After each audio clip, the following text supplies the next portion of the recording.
Ça va pas être très long de toute façon, hein. On aura fini pour minuit.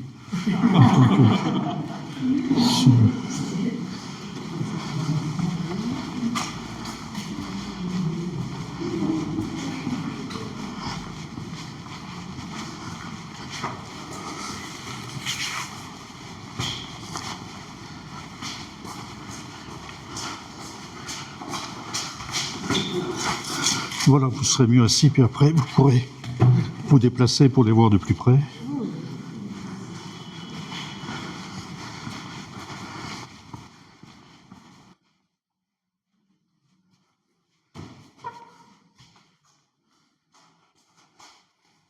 Voilà.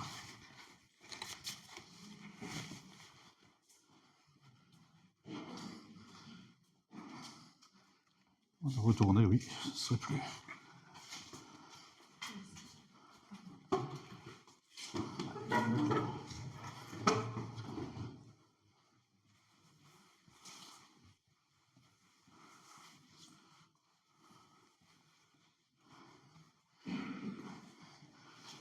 Vous allez tout nous dire alors? C'est toi qui vas tout me Oh non. Voilà, c'est l'heure. Je ne sais pas si le père Guillaume va venir, donc, mais dans l'incertitude, il prendra le train en marche. Mais il y a le père Caille qui est là, donc qui avantageusement complétera ce que j'oublierai de dire, hein. Voilà. Alors simplement, effectivement, bonjour à tous, le père Guillaume m'a demandé donc de commenter les panneaux qui sont là, les paravents. Alors c'est un travail un peu de détective, puisque voilà, il faut fouiller un peu dans les annales des Ursulines, puisque ces deux paravents, ces séries de panneaux, ont été composés par une religieuse ursuline, Mère Marie Victoire Bidot, alors qui est inconnue jusque-là, effectivement.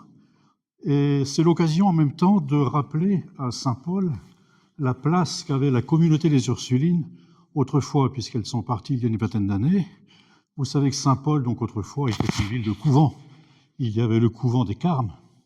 Il en reste le nom, un couvent qui a été fondé en 1353, l'un des plus importants de Bretagne, et qui a disparu à la Révolution. Il ne reste que quelques pans de murs. Et ici, dans la cathédrale, quelques tableaux où on voit effectivement donc, le fondateur de l'ordre des Carmes, effectivement, qui se trouve là, enfin le fondateur, la communauté en tous les cas, puisque c'est une communauté qui n'a pas de fondateur en tant que tel.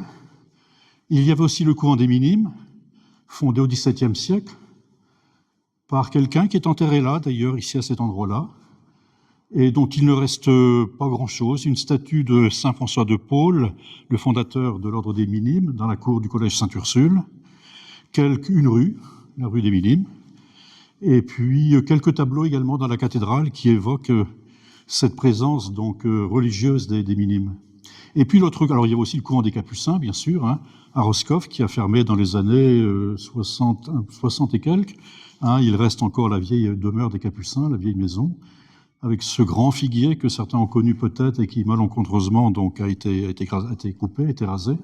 Et puis il y avait donc les Ursulines. Alors les Ursulines sont arrivées en 1629, hein, c'est une communauté religieuse fondée par une Italienne, Sainte Angèle Mérici. Elles sont arrivées en 1629 à Saint-Paul, elles sont parties il y a à peine une vingtaine d'années. Voilà, la dernière communauté donc est partie d'abord à Morlaix, ensuite disséminée dans d'autres maisons, et donc il n'y a plus de couvent, proprement dit, à Saint-Paul-de-Léon. Alors voilà, ça fait mémoire, hein, des Ursulines. Donc quand elles sont arrivées à Saint-Paul, d'ailleurs, elles n'avaient pas de couvent, évidemment, puisqu'elles arrivaient pour la première fois. Elles ont été logées, dit-on, dans une maison prébandale, on ne sait pas trop laquelle. On sait qu'elle appartenait à Christophe de Lesgouenne, qui a son enfeu un peu plus loin, un enfeu magnifique. Et ensuite, donc, lorsque quelques religieuses sont arrivées, elles se sont installées pendant une bonne quinzaine d'années, le temps que leur couvent soit construit, dans une demeure qui semble être là où se trouve actuellement la maison dite Branelec, c'est-à-dire la maison qui se trouve directement donc de l'autre côté de la mairie, hein, voilà, en bordure de la rue des Ursulines. Vous avez une très belle maison. Alors autrefois, alors cette maison qui est là était reconstruite, hein. Elle était reconstruite à la place d'une ancienne demeure canoniale, une demeure de chanoine, et c'est dans cette première demeure qui a disparu qu'aurait séjourné la première communauté des Ursulines. Et ensuite, donc pour faire rapidement, donc les religieuses ont fini par acquérir un terrain, un domaine important, un domaine de 14 hectares, qui était celui du manoir noble du Ruroux, et qui va donc en gros de la place du 4 août 44, anciennement du place du Petit Cloître, jusqu'au château d'Eau. Vous avez encore effectivement des hauts murs. Ah, bonjour Pierre Guillaume, j'ai commencé, je ne savais pas si vous alliez venir. Vous voulez dire un mot avant de... Voilà, donc je parlais de l'arrivée des Ursulines à Saint-Paul au XVIIe siècle. Et donc leur couvent ensuite s'est donc construit sur ce domaine-là, un domaine de 14 hectares. Il reste des pans de murs, il reste même une date sur le linteau d'une maison. Et puis il reste aussi ce colombier, magnifique, ce colombier qui était le colombier de l'ancien manoir du Ruroux. Et puis il y avait encore la maison, le gros œuvre de la maison des Ursulines se trouve encore là. Et puis les Ursulines, alors vous connaissez l'histoire, les Ursulines ensuite donc ont fermé leur couvent à la Révolution. Il reste le nom, rue des Vieilles Ursulines. Alors, c'est pas qu'elles aient été vieilles, elles l'ont été à un moment donné, comme tout le monde, mais sous-entendu, c'est une contraction un peu audacieuse, rue du vieux couvent des Ursulines, rue des Vieilles Ursulines. Voilà, donc leur couvent donc, a été fermé à la Révolution, comme la plupart des couvents et des maisons religieuses, et ensuite, donc après la Révolution, lorsque donc la paix s'est un petit peu rétablie, eh bien, elles se sont installées dans ce qui était l'ancien grand séminaire, c'est-à-dire l'actuel lycée du Cresquer. Vous avez au pied de la chapelle du Cresquer ce très beau bâtiment qui était donc le grand séminaire du Léon. Et là, c'est pareil, à la Révolution, ce grand séminaire donc, a dû fermer ses portes.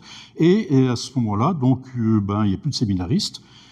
Et donc, les religieuses ursulines, qui avaient donc perdu leur couvent, se sont installées dans cet ancien grand séminaire qui est devenu leur couvent. Alors, si je vous dis ça, c'est parce que ce grand séminaire, effectivement, ce couvent des Ursulines, c'est celui que l'on voit, que l'on va voir sur les panneaux.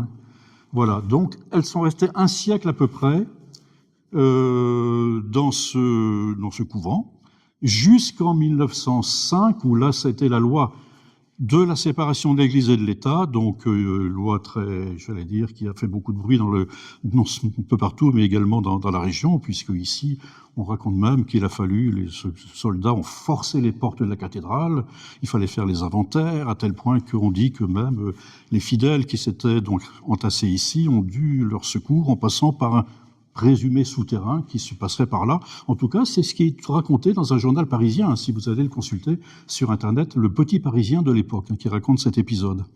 Donc voilà, les Ursulines, effectivement, ensuite ont dû quitter cet ancien grand séminaire, donc rue Cadiou, lors de la séparation de l'Église et de l'État.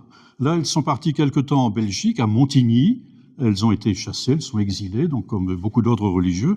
Et lorsqu'elles sont revenues ensuite à Saint-Paul, à partir de 1907-1908, eh bien, voilà, elles se sont réinstallées cette fois-ci dans ce qui est toujours le collège Sainte-Ursule. Voilà, d'où elles sont parties, donc il y a maintenant une vingtaine d'années à peu près. Voilà, il n'y a plus de communauté religieuse, ursuline en tous les cas, à Saint-Paul-de-Léon. Et donc voilà, ces panneaux, alors qu'est-ce que c'est que ces panneaux? Je vous disais justement qu'ils ont été réalisés par une religion